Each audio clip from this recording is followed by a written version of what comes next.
간혹 이런 감별 진단을 해서 뭐 MRI 찍읍시다, 뭐 검사를 합시다, CT를 찍읍시다 이렇게 했을 때 과잉 진료라고 말씀하시는 분들이 있어요. 그건 굉장히 잘못된 생각이고요.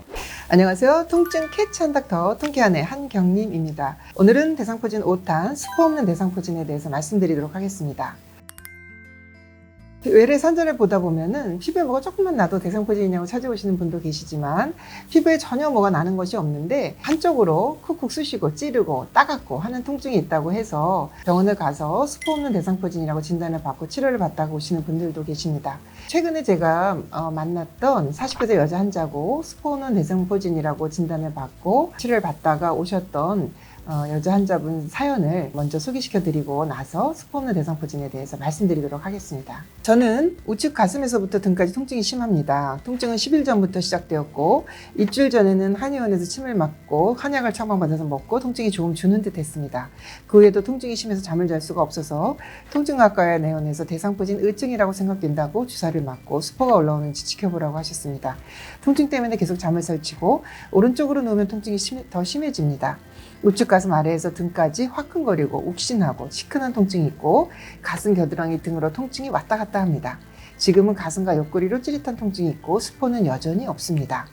이분이 저한테 찾아오셔서 본인은 스포 없는 대상포진이라 진단을 받았다고 하시면서 너무 통증이 심하니까 특히 밤에 잘 때 아픈 쪽으로 누웠을 때 너무 통증이 심하니까 잠을 못 자고 드시는 진통제만으로는 안 되겠으니까 주사 치료나 이런 걸 받기 위해서 나오셨던 분인데요. 대상포진의 통증이 신경줄을 따라 오는 것처럼 이분도 통증만 봐서는 우측 흉추 5번 신경줄을 따라 등부터 옆구리 가슴까지 오는 그런 통증 양상이었습니다. 우선 대상포진은 먼저 스포가 없이 발진 없이 통증만 지속되는 전구 증상이 있다고 말씀을 드렸고 대부분의 환자들은 3, 4일에서 일주일 정도 지나면서 스포나 발진이 발생을 하게 되는데요.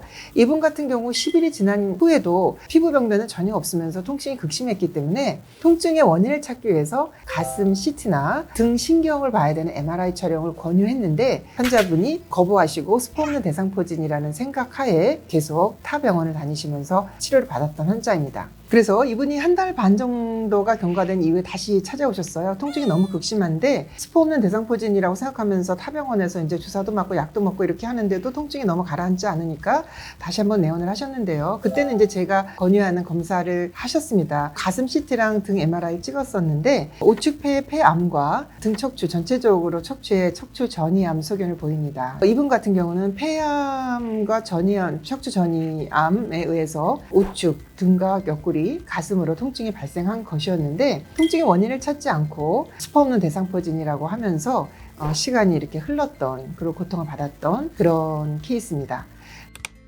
그래서 스포 없는 대상포진이라는 진단을 하기 위해서는 대상포진처럼 통증이 온다고 해서 한쪽으로 신경을 따라서 정확히 통증이 오는데 그 신경을 따라서 통증을 일으킬 만한 다른 원인이 없는지를 정확히 감별 진단해야 됩니다. 그래서 간혹 이런 감별 진단을 해서 뭐 MRI 찍읍시다, 뭐 검사를 합시다, CT를 찍읍시다 이렇게 했을 때 어떤 분들은 과잉 진료라고 말씀하시는 분들이 있어요. 그건 굉장히 잘못된 생각이고요. 우리 몸을 정확히 진단하기 위해서 필요한 검사들은 크게 두 가지입니다. 하나는 원인을 밝히기 위한 검사인데요. 또 한 가지는 감별하기 위한 검사입니다. 만약에 이 여자분 같은 환자인데 가슴 CT와 등 MRI를 찍었는데 아무것도 나오지 않고 검사가 정상이고 발진 같은 거 없으면서 등과 옆구리, 가슴으로 지속되는 통증이 있었다라고 한다면 그것은 스포 없는 대상포진입니다.